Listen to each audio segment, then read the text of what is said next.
If you had no kid, not no kids, if you didn't have parents, or you had no friends, or your parents didn't love you, you have probably dabbled in a little bit of League of Legends and Saiki K. And if you frequently watch anime, you've probably heard about the Goku versus Saitama debate. And so, as an attention-starved, friendless teen, a great question popped in my head Monday night. Who was stronger? Aurelion Sol, the strongest champion in the League of Legends universe and a literal creator of universes, or Saiki K, a coffee jelly obsessed teen from the hit show The Disastrous Life of Saiki K?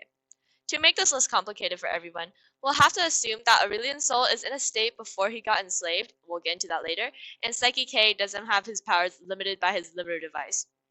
Well, let's start with the most basic teller of strength. Physical capabilities.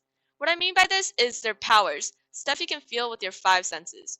First off, Saiki K can teleport, turn back time, destroy stars, and as seen as in episode 2 of Reawakened, he can literally teleport others into different worlds. He has also completely changed the genetics of everyone on Earth and has mind controlled them into thinking colored hair was normal. He does all of this with little to no effort, and it is very plausible that he can also create black holes.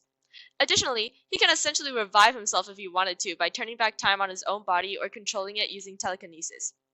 Now, this is impressive and all, but his opponent, Aurelion Sol, is a literal cosmic entity, and he is resistant to anything related to space or time warping. He can't read minds, but he can sense malicious intent. He also has high physical resistance, which essentially means that there is nothing Saiki can do to hurt him, making Aurelion Sol far stronger than Saiki K in terms of physical strength. And Aurelion Sol can most definitely kill Saiki over and again, to the point he is no longer able to revive himself. Now, some might think Saiki can also enter a ghost form through astral projection and attack him spiritually, but this wouldn't work as Aurelion Sol is able to attack non-existent entities, which ghosts count as. Now, this is a way of comparing strength, but an important factor is missing: their mental strength. Not only does Aurelion Sol have high physical resistance, he also has high mental resistance. And now at this point, you might be thinking that this fight is way too unfair and the balancing is terrible. However, Aurelion Sol does have a weakness: his pride. In the League of Legends lore, Aurelion Sol has seen a society in a planet he didn't create, Runeterra. He was curious about it, as he didn't expect to see a star that he didn't create to thrive so much. When he approached to see what was going on, he was impressed by the complexity and development of the planet. However, the Terragons, a group of people from that planet, noticed his presence and devised a plan to utilize his power. Since they knew about Aurelion Sol's pride, they decided to make him a crown to make him feel like a king.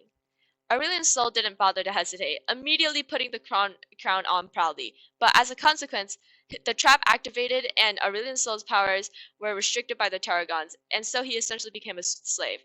Whenever Aurelion Sol did something the Terragons didn't like, they would destroy one of his stars using the power of the crown. And this would cause him immense pain, as one of his creations is being destroyed. However, his pride also means he's a Division 1 narcissist, which means that he can resort to inhumane methods without remorse to win. The only thing he cares about is his planets, which he treats like his own babies, so Saiki K's friends and family are like a carrot on a stick to victory. Although Saiki K says he is devoid to emotion, and he would probably not care if his loved ones died, this is simply not true. This is very not true.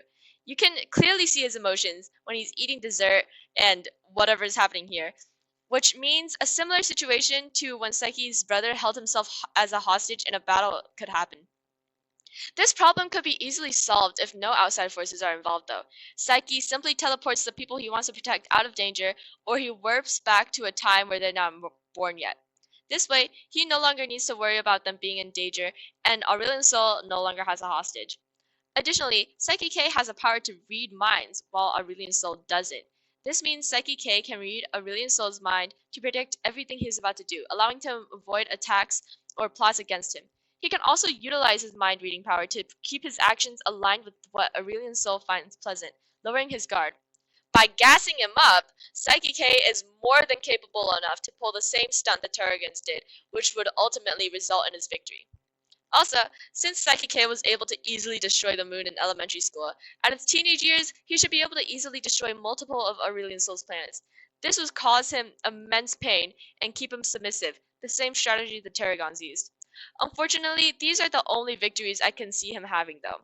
Due to the physical and mental resistance Aurelion has, this would be difficult for Saiki K to win in any other aspect. Wait! But April, can't Saiki K just turn him into stone? You buffoon! Aurelion's soul is a cosmic entity. He doesn't have a physical body. Does the air turn to stone when Saiki looks at it? When the stone do ghosts turn to stone when Saiki K looks at them? No! In the end, though, there are definitely other possibilities, but I am unable to simulate 10,000 plus different battles. A good comparison is like Mike Tyson fighting against a little boy. The possibilities are low, but never zero. By the way, all these facts are pulled from official wikis, but since there's so many scenarios, I can't consider them all in this short video. I still believe as Saiki K grows up and his powers develop further, he could easily match Aurelion's soul in physical and mental power. However, for now, this is up to you to decide. I personally think right now Aurelion's soul outmatches him way more in physical and mental capabilities, but with his human thinking, he could probably outsmart him a little bit.